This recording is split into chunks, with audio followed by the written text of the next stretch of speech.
الحمد لله الذي أبدع الأفلاك والأرضين والصلاة والسلام على من كان نبيا وآدم بين الماء والطين وعلى آله وأصحابه وأهل بيته وأزواجه وذرياته أجمعين أما بعد أعوذ بالله من الشيطان الرجيم بسم الله الرحمن الرحيم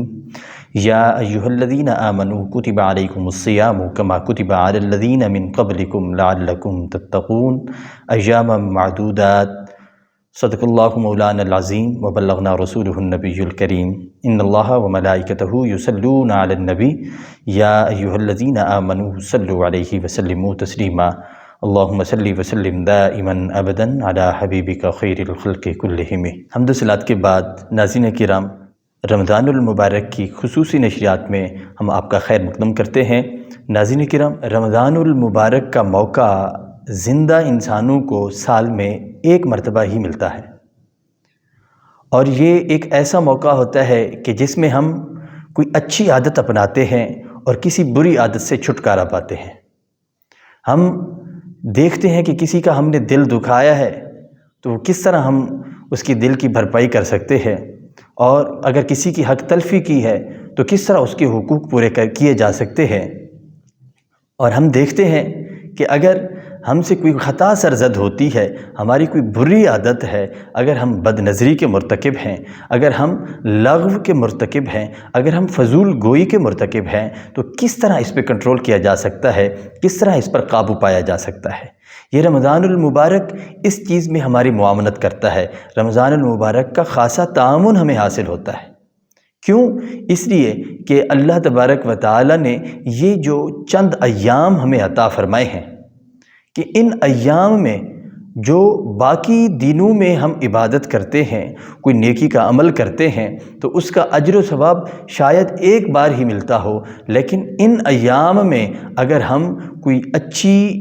عادت اپناتے ہیں، کوئی اچھا کام کرتے ہیں، کوئی نیکی کا عمل کرتے ہیں، تو اس کا اجر و ثواب کئی گنا بڑھا دیا جاتا ہے۔ تو لہٰذا یہ ہمیں موقع میسر ہوتا ہے کہ ان 30 ایام کو ہم اپنی ذہنی نشو و نما کو بڑھانے کے لیے،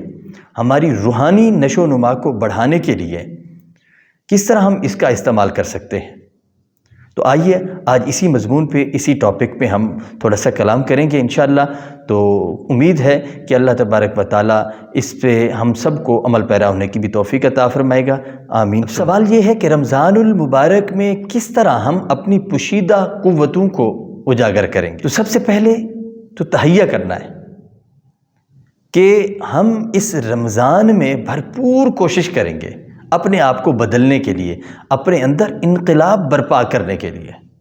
ہم یہ سوچیں گے، یہ اتنا کوئی مشکل کام نہیں ہے، یہ سوچنے پہ منحصر ہے، اور جب ہم اس پہ عمل کرنے کی کوشش کریں گے تو انشاءاللہ عز و جل اللہ تبارک و تعالیٰ کی معاونت ہمیں میسر ہوگی۔ اب سوال یہ پیدا ہوتا ہے کہ اس مہینے کو ہی کیوں، یہی مہینہ ہم کیوں منتخب کریں کہ ہم اپنے اندر تبدیلی لائیں گے؟ تو اس کے بہترین جوابات ہیں جو ہمارے دل کو مزید تسلی دیتے ہیں، مزید تقویت دیتے ہیں، کہ جس میں اعمال کا اجر و ثواب کئی گنا بڑھا دیا جاتا ہے۔ اور یہ وہ مہینہ ہے کہ جس میں دل اللہ تبارک و تعالیٰ کے بہت زیادہ قریب ہو جاتے ہیں، اور یہ وہ مہینہ ہے کہ جس میں شیاطین کو، شیطان اور اس کی ذریت کو، اس کی اولاد کو قید کر دیا جاتا ہے۔ وہ ہمیں ڈی ٹریک نہیں کر سکتے، راستے سے ہٹا نہیں سکتے۔ وہ مہینہ ہے کہ جس میں اجر و ثواب کمانے کی ہمت انسان کی بڑھ جاتی ہے۔ اور یہ وہ مہینہ ہے، ماہ رمضان المبارک وہ مہینہ ہے کہ جس میں لوگ زیادہ سے زیادہ تلاوت قرآن پاک کرتے ہیں، قیام اللیل کرتے ہیں، روزے رکھتے ہیں، اور اچھی عادتیں اپنانے کی کوشش کرتے ہیں۔ تو لہٰذا اگر یہ سب ہمیں میسر ہے، اگر یہاں تک ہماری سوچ کام کر رہی ہے، اور یہ باتیں اگر ہمیں سمجھ آ رہی ہیں کہ رمضان المبارک واقعی ایسا مہینہ ہے کہ جس میں اجر و ثواب کئی گنا بڑھا دیا جاتا ہے، اور رمضان المبارک ہی وہ مہینہ ہے کہ جس میں دل اللہ کے زیادہ قریب ہو جاتے ہیں، اور رمضان المبارک ہی وہ مہینہ ہے کہ جس میں شیاطین کو قید کر دیا جاتا ہے، اور رمضان المبارک ہی وہ مہینہ ہے کہ جس میں نیکی کرنے کا شوق زیادہ ہو جاتا ہے۔ اگر یہ سوچ ہمارے اندر پیدا ہو گئی ہے تو ہم اپنے آپ کو تبدیل کرنے کے لیے اور اپنے اندر انقلاب لانے کے لیے ذہنی طور پر اور قلبی طور پر تیار ہو چکے ہیں۔ تو اب کرنا کیا ہے؟ کرنا یہ ہے کہ سب سے پہلے ہم نے اپنا کوئی ہدف بنا لینا ہے، کوئی لائحہ عمل بنا لینا ہے، کوئی حکمت عملی طے کر لینی ہے کہ یہ 30 ایام ہیں، ان 30 ایام میں ہر دن کے ذمے ایک کام لگا دینا ہے کہ جیسے پہلا روزہ ہے تو پہلا روزہ میں رکھوں گا اور اس میں اپنے آپ کو بد نظری سے بچاؤں گا۔ دوسرا روزہ ہے، اس میں اپنا ہدف بنا لوں کہ دوسرے روزے میں کسی کا دل نہیں دکھاؤں گا، اور سارا دن اسی پہ ہم کوشش کرتے رہیں کہ ہم سے کوئی ایسا کلام نہ ہو جائے، ہم سے کوئی ایسا کام نہ ہو جائے کسی دوسرے کا دل دکھ جائے۔ اور اسی طرح اگر ہم تیسرا روزہ رکھتے ہیں تو ہم اس کا ہدف کر لیتے ہیں کہ آج ہم جو ہمارے روٹھے ہوئے ہیں ان کو منائیں گے۔ اسی طرح 30 روز ہیں اور 30 ہم اہداف طے کر لیں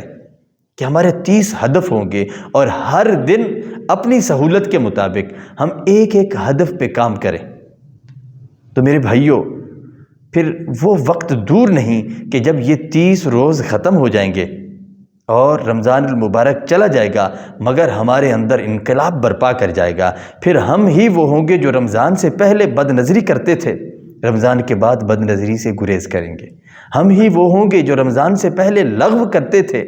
کھیل کود میں ٹائم ضائع کرتے تھے، اور آج وہی ہوں گے جو لغو سے دور بھاگیں گے۔ ہم وہی تھے جو اس سے پہلے ٹھٹھا مذاق کرتے تھے، لوگوں کا دل دکھاتے تھے، لیکن جب رمضان چلا جائے گا اور ہم اپنے اہداف پہ پورا اتریں گے، اور تو پھر اس وقت ہمارے اندر انقلاب یہ ہوگا تو ہم کسی کا دل نہیں دکھائیں گے۔ ناظرین کرام، آئیے اسی مقصد کو لیے ہم اس نشریات کا حصہ بنتے ہیں انشاءاللہ عز و جل۔ آج 5ویں سحری ہے، ہم 5ویں سحری میں موجود ہیں، تو انشاءاللہ آج سے ہی ہم اپنے اہداف کا تعین کر لیتے ہیں کہ ہمارا ہدف کیا ہے، 5ویں روزے کا ہمارا ہدف کیا ہے، ہم اس پہ کام کریں گے۔ پھر 6ٹھے روزے کا ہدف کر لیں گے، پھر اس پہ کام کریں گے، پھر 7ویں کا، 8ویں کا، اسی طرح 30 روز کے اہداف آج ہم طے کر لیتے ہیں، اور انہی اہداف پہ انشاءاللہ ہم پے در پہ کام کریں گے۔ اور اسی پہ انشاءاللہ میری کوشش یہ ہوگی کہ میں ہر سحری میں، جیسے 5ویں سحری کی آج بتاؤں گا کہ آج کا ہمارا ہدف کیا ہے، تو اس پہ انشاءاللہ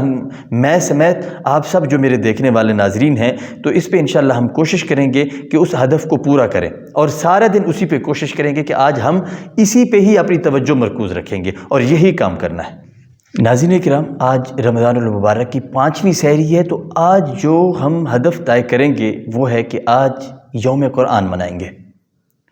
5واں دن جو ہوگا وہ یوم قرآن ہوگا، کہ آج کے دن ہم قرآن پاک کی تلاوت زیادہ سے زیادہ کریں گے۔ کیوں کہ یہ شہر رمضان الذی انزل فیہ القرآن، یہی وہ مہینہ ہے کہ جس میں اللہ تبارک و تعالی نے قرآن پاک کو نازل فرمایا۔ آج ہم قرآن پاک کا دن منائیں گے، اور اس میں کیا کریں گے؟ صرف قرآن پاک کی تلاوت پہ ہی انحصار نہیں کریں گے، بلکہ ہم غور و خوض کریں گے۔ کم از کم ایک صفحہ قرآن پاک کا جو ہمیں پسند ہے، جو سورت ہمیں پسند ہے، جو آیت ہمیں پسند ہے، جو ہمارے دل کو چھو کے گزر جاتی ہے، جو تلاوت کرتے ہوئے ہمارے دل کو سکون دیتی ہے، آج انہی آیات کا ترجمہ پڑھیں گے، آج انہی آیات کی تشریح دیکھیں گے، آج انہی آیات کی تفسیر دیکھیں گے۔ اپنی پسند کا مفسر ڈھونڈیے، اپنی پسند کا شارح ڈھونڈیے، ان کی تشریح پڑھیے، ان کی تفسیر پڑھیے، اور کوئی دوسرا مفسر بھی دیکھیے، ان کی بھی تفسیر پڑھیے۔ پھر آپ نوٹ کیجئے کہ آج ہم نے اس آیت سے، اس قرآن کے حصے سے کیا سیکھا ہے، اور اس کا ہماری زندگی پہ کیا اثر پڑتا ہے، اور اس کا ہماری زندگی میں کیا دار و مدار ہے۔ تو ہم نے آج یوم قرآن منانا ہے، اور اسی طرح کوئی ہم قرآن پاک کے 10 کلمات ایسے 10 لفظ ہم نے منتخب کرنے ہیں، اور کوئی ترجمے والا قرآن لے لینا ہے، اور 10 الفاظ کے معنی معلوم کرنے ہیں، کہ پھر جب ہم قرآن پاک پڑھیں گے تو وہ 10 الفاظ جہاں پہ بھی ہمیں ملیں گے تو ہمیں معلوم ہوگا کہ ہاں اس لفظ کا معنی یہ بنتا تھا، اس لفظ کا معنی یہ بنتا تھا۔ تو وہ قرآن پاک پڑھنے کے لیے جو اشتیاق ہمیں مطلوب ہوتا ہے، اس میں مزید اضافہ ہو جائے گا۔ اور دوسرا کام جو ہم نے کرنا ہے اس یوم قرآن کے حوالے سے وہ یہ کرنا ہے کہ ہم نے مختلف لہجے کے ساتھ قرآن پاک کو پڑھنا ہے۔ اگر ہم ناظرہ قرآن پاک پڑھتے ہیں تو ہم نے اپنے موبائل سے کوئی مختلف قرآ حضرات ڈھونڈنے ہیں، ان کی تلاوت سننی ہے اور کوشش کرنی ہے اس کو اپلائی کرنے کی کہ کیا میں بھی اس طرح کی تلاوت کر سکتا ہوں، کیا یہ لہجہ میں بھی اپنا سکتا ہوں، یا میرے لہجے میں اور ان قاری صاحب کے لہجے میں کتنا فرق ہے، اور میں کیوں نہیں اتنا بہترین قرآن پڑھ سکتا۔ اگر میسر ہو، ہمارے محلے کی جو مسجد کے امام ہیں، ہم ان سے بھی رجوع کر سکتے ہیں، ہم ان سے کوئی ایک آیت بہترین طریقے سے پڑھنے کی کوشش کر سکتے ہیں، ایک آیت بہترین طریقے سے پڑھنا سیکھ سکتے ہیں۔ اور جو یوم قرآن کا جو ہدف ہے اس میں جو تیسرا کام ہم نے کرنا ہے وہ یہ کرنا ہے کہ قرآن پاک کو لے کے گھر کے مختلف کونوں میں بیٹھ کے ہم نے قرآن پاک کی تلاوت کرنی ہے، کبھی اس کونے میں، کبھی اس کونے میں، کبھی اس میں، کبھی اس میں، اور ذہن یہ ہو کہ میں جہاں جہاں تلاوت کروں گا وہاں وہاں برکت نازل ہوگی، وہاں وہاں اللہ تبارک و تعالیٰ کی رحمت کے فرشتے نازل ہوں گے۔ تو ناظرین کرام دیکھیے کہ عبادت کا لطف کتنا آتا ہے، اور یہ یوم قرآن منانے کا لطف کتنا آتا ہے۔ اور جو چوتھا کام ہم نے کرنا ہے وہ یہ کرنا ہے کہ قرآن پاک کا کچھ نیا حصہ، یعنی جو آیتیں جو صورتیں ہمیں یاد ہیں ان کو ریوائز کرنا ہے، ان کی دہرائی کرنی ہے، اور کچھ نیا حصہ یاد کرنے کی کوشش کرنی ہے، چاہے ایک آیت ہی کیوں نہ ہو، اس میں اضافہ کرنا ہے۔ اور جو پانچواں کام ہم نے کرنا ہے، ہم نے دیکھنا ہے کہ گھر میں کون ہے وہ شخص جو قرآن پاک کی تلاوت نہیں کر سکتا۔ ہماری امی، ابو، والدین میں سے کوئی، بہن بھائی، بچے، بیوی کوئی ہے جو قرآن پاک نہیں پڑھ سکتے، تو ان کو ترغیب دلانی ہے اور کوشش کرنی ہے کہ جس طرح ہم پڑھ سکتے ہیں ویسا ان کو سکھا جائے۔ یہ یوم قرآن ہے۔ کیوں ایسا کرنا ہے؟ کہ کیوں اللہ تبارک و تعالی نے ارشاد فرمایا ذالک الکتاب لا ریب فیہ، یہ ایسی کتاب ہے جس میں شک کی گنجائش نہیں ہے، ھدی للمتقین، یہ کتاب متقین کے لیے ہدایت ہے۔ نبی اکرم نور مجسم صلی اللہ تعالیٰ علیہ وآلہ وسلم نے فرمایا کہ یہ قرآن پاک ایسی کتاب ہے کہ جس طرح اللہ تبارک و تعالیٰ کو پوری کائنات پر فضیلت حاصل ہے، اسی طرح قرآن پاک کو تمام کتابوں پر فضیلت حاصل ہے۔ تو کیوں نہ آج یوم قرآن ہم منائیں اور اپنے اہداف جو ہم نے 4-5 ہدف طے کیے ہیں، سیٹ کیے ہیں، ہم ان کے اوپر پورا عمل کریں اور اپنے اہداف کی طرف چلیں کہ ہم کس طرح قرآن پاک کو سیکھیں گے، کس طرح قرآن پاک کے لہجے دیکھیں گے، کس طرح قرآن پاک کے الفاظ کے معنی دیکھیں گے، اور اپنے گھروں کے کونے کونے میں جا کر تلاوت قرآن کریں گے اور گھر والوں کو شامل کریں گے، والدین، بہن بھائی اور بیوی، بچے جو قرآن نہیں پڑھ سکتے، اگر پڑھ بھی سکتے ہیں تو ان کے ساتھ مل کے بیٹھ کے ہم قرآن پڑھیں گے، تو وہ میرے بھائیوں لطف اس کا جو دوبالا ہو جائے گا انشاءاللہ عز و جل۔ جو آپ کا 5واں روزہ ہے وہ بہت ہی خوب گزرے گا۔